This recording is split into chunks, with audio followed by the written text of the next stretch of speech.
Hello everybody. So this is Mr. Bowman. Today we're going to be looking at angles and different parts of their angles and how they break down and that kind of thing. So first thing you want to make sure you remember about angles is they're made up of two rays, right? We talked about that with our geometric terms. So we have two rays here. So these are sometimes known as called the sides of the angle. So if I call this, say, N, call this point up A, and this one as B, something like that. Okay? So this angle here, the entire thing is made up of ray NA, or if you prefer, you can also use the geometric notation. So ray NA, and the other side would be ray NB, or ray NB with that notation, if you'd like that. Okay? Those are the same thing. So there's two sides here that are made up of two parts of their rays. Okay? And then the last major part is this N is incredibly important. It's known as the vertex. Okay?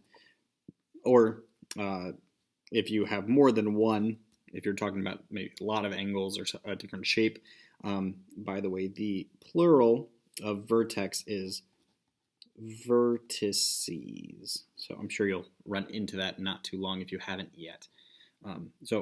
Just vertices just means you have more than one vertex, which is kind of the geometric idea of a corner of a shape.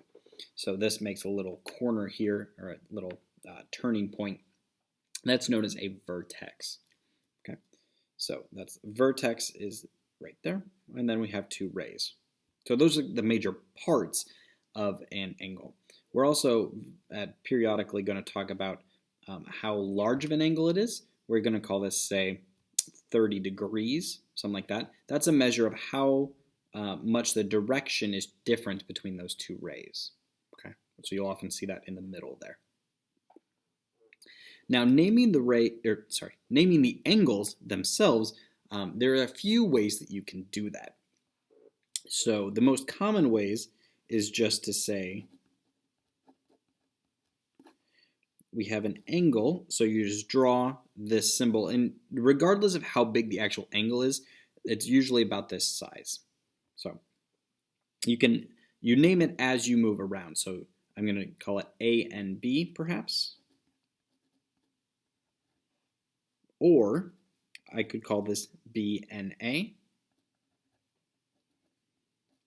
Doesn't matter. The trick is you have to be able to connect your 3 points in the order you named them without lifting up your pen. So B and A and B all work, okay? But I can't say A, B, N because I can't get from A to B and stay on my angle because I can't do A, B, N. Or the other way, the way I prefer to think about it, is that important vertex, that in this case N, has to be in the middle. Okay, so A and B, B and A, the N has to be in the middle because it's the vertex. And in a less common scenario, sometimes there'll be a little number in here that's not a degree. It'll be 1, 2, 3 usually. You could call this angle 1 if there's a number like that that you can use.